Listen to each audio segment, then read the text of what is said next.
ang mauli upin niya kapurleng kat kibago ruban niya himat ya kajing bengkya na uji sukiyo jing pelan upriu ubadon jing pang lai po pratuli kisnem ubla duka jing kermen bom dan bayarap yau haba konguyu jisu umat ya kajing bengkya uyeng yai meraya ka jingtia haba ni konguban nyen hadir kenjong jisu nyen mat ya kajing bengkya ka Tampela kanuteli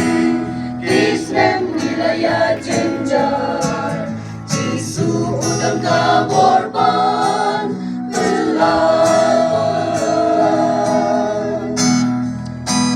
Kakin taya kajimpang Lakat ateli kisnem Tang syuk tajan kuputrai Kamat ya kajing pengkya Haba kadang kajing Baskem hadanu jongka Kakamba utrai kala Wanja Haba ni kongubannya Adir tenjong ujisu Nyen mat ya kajing pengkya Kampela kanuteli Kisnem wilayah jenjar Jisu udang kaborban Belan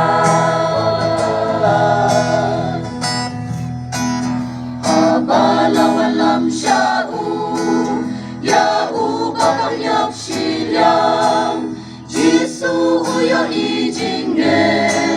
Kajing kemen mati dong Hang tada jing hai tilun Lama lagi pop baro Kajing tengnya hang tada